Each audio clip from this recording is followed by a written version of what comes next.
Wih sob, lagi ngapain nih? Lagi lihat-lihat jersey baru sob, biar kayak klub-klub Super League nih, lagi milih-milih pemain baru di bursa musim transfer yang baru nih. Waduh, belum lebaran udah pulang kampung. Emang isunya apa aja sih pemain-pemain diaspora yang main di liga? Nah itu dia sob, orang-orang belum lebaran tapi mereka udah pulang kampung duluan nih. Jadi netizen banyak yang ngobrolin nih sob, Masuk pemain-pemain pada Peko! pulang. Nah coba kita bahas ya pemain-pemain diaspora yang pulang kampung ke Indonesia nih.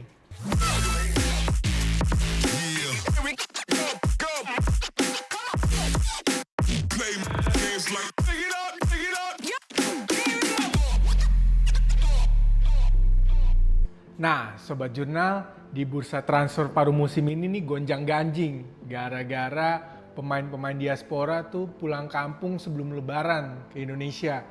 Nah, ini kan jadinya pada ngomongin nih netizen-netizen, kenapa sih pemain-pemain diaspora ini akhirnya pada pulang kampung, bukannya malah pada menimba ilmu sepak bola di Eropa atau di negara-negara lainnya, biar naik ilmu sepak bolanya, malah pada pulang kampung.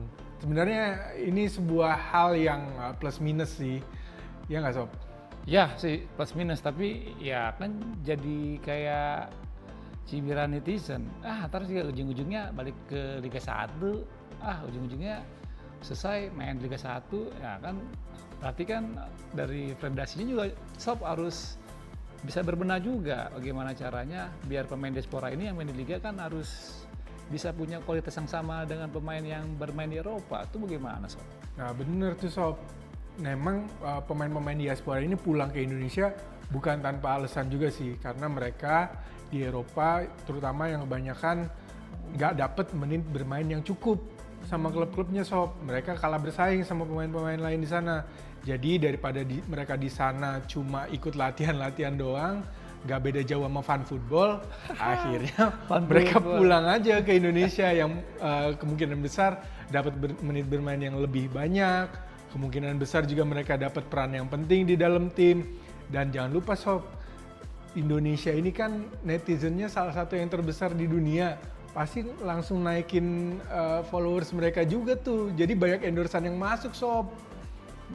Gitu ya, berarti kayak gue udah nggak laku nih, gue main aja tapi sih menurut gue jangan begitu sih. Semoga si pemain diaspora ini main di liga emang bukan hanya untuk nyari nyaman aja dong, harusnya juga dia harus fight juga untuk timnas. Nah itu dia harapan kita sob, jadi walaupun mereka pulang ke sini justru mereka bisa nularin sikap profesional mereka ke pemain-pemain yang lain. Kan selama ini kadang kan kita suka dengar pemain-pemain Indonesia tuh suka nggak disiplin, makannya nggak disiplin, latihannya. Nah mudah-mudahan dengan kehadiran pemain-pemain diaspora ini, mereka jadi pada ikut-ikutan tuh sob sama pemain-pemain diaspora, nambah porsi latihannya, makannya dijaga, nggak makan-makan gorengan, nggak ngerokok. Berarti nggak ada lagi tuh pemain timnas yang setelah latihan makan somai batagor. Nggak ada dong sob, harusnya. Ya jangan sampai nanti pemain-pemain diaspora yang malah ketularan sob, malah makan bakso sama siomay setelah latihan. Wah kacau, itu bakal bisa ini gak sih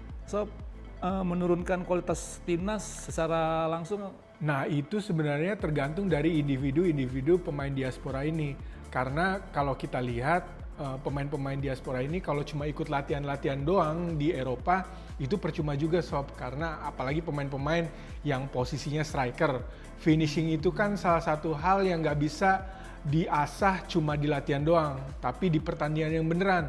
Lah kalau dia nggak main-main, gimana mau diasah insting finishingnya, ya nggak sob? Jadi dia bisa pulang ke Indonesia dengan tekanan supporter Indonesia yang lumayan gede juga, jadi mereka mentalnya juga jadi terlatih juga di pertandingan-pertandingan gede.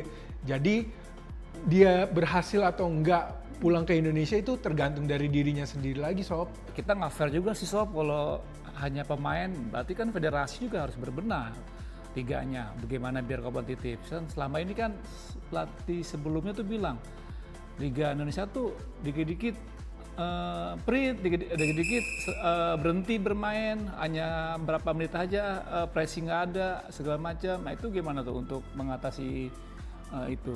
Nah bener sob, ini sebenarnya PR federasi nggak cuma buat jangka pendek doang, tapi jangka panjang. Gimana federasi itu bisa membangun sepak bola Indonesia secara komprehensif dari bawah ke atas. Jadi kita nggak perlu banyak-banyak ngandelin pemain-pemain yang udah ada di Eropa terus pulang ke Indonesia, tapi gimana kita bisa nyiptain pemain sendiri di Indonesia terus mereka bisa main di Eropa nantinya kayak di Jepang.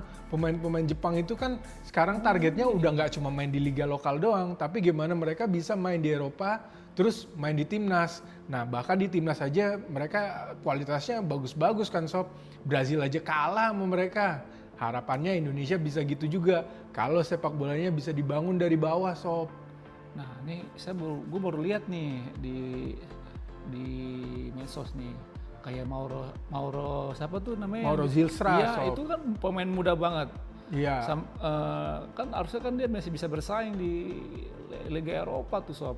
Nah itu dia sob yang menjadi pertanyaan, kenapa pemain-pemain yang yang masih muda ini cepet-cepet pulang ke Indonesia. Harusnya mereka masih bisa berproses lagi kan sob, ngikutin perjalanan di Eropa. Tapi ya namanya pilihan mereka untuk ikut main di sini, ya nggak apa-apa juga sih. Tinggal mereka gimana ngejaga kondisinya, dan harapannya kalau mereka bisa perform di sini bisa naik lah, pindah ke liga yang lebih tinggi peringkatnya kayak di Thailand misalkan, atau di Jepang, atau di Australia. Baru mungkin dari situ bisa balik lagi ke Eropa. Ya kalau pemain-pemain yang udah berumur kayak Tom Hai, ya nggak apa-apa lah balik ke sini. Tapi gue juga berharap sih pemain-pemain yang masih muda tuh tetap di Eropa aja sob, karena memang level permainannya beda gitu. Pasti beda. Terus jadi kalau positif negatifnya apa nih untuk pemain diaspora main di Liga 1? Sebenarnya positifnya adalah mereka dapat menit bermain ya sob. Yang tadinya mereka nggak dapat menit bermain, cuma ikut latihan doang di Eropa. Di sini mereka bisa bermain, bisa main di stadion yang atmosfernya tuh gemuruh, yang tekanannya tuh tinggi, yang belum tentu mereka dapat di Eropa. Dan ini juga bisa membantu liga kita juga jadi naik nih kualitasnya dengan kehadiran pemain-pemain diaspora ini. Ya harapannya kayak tadi, pemain-pemain lokal juga jadi ikut-ikutan attitude dan juga kebiasaan-kebiasaan profesional dari pemain-pemain diaspora sob. Berarti berkah juga buat timnas ya, Ya untuk menyambut FIFA Series 2026 kali ya sob ya. Mudah-mudahan sob. Nah kalau mereka juga kesini kan banyak juga karena halangan regulasi tuh sob. Kayak Shane Patinama kan tadinya main di Buriram di Thailand, tapi karena ada peraturan baru di Liga Thailand di mana nggak ada lagi kuota buat pemain-pemain asing ASEAN, semua disamaratain tuh pemain-pemain asingnya. Jadinya Shane terpaksa harus pulang ke Indonesia sob. Jadi biar dia bisa dapat menit bermain, dan alasan-alasan inilah yang kebanyakan jadi alasan utama buat pemain-pemain diaspora pulang ke Indonesia, dan harapannya sih bisa ningkatin kualitas dari liga kita sob. Oh, bukan alasannya si Sen nanti ntar jadi model kayak gitu. Kan banyak tuh sekarang tuh. Nah, pemain Eropa, pemain diaspora main di sini ternyata jadi model, pacaran sama artis. Itu gimana tuh? Kalau itu sih kayaknya udah otomatis tuh sob. Banyak pihak-pihak yang akan menggunakan mereka sebagai brand ambasadornya, karena kan value mereka tinggi banget ya sob.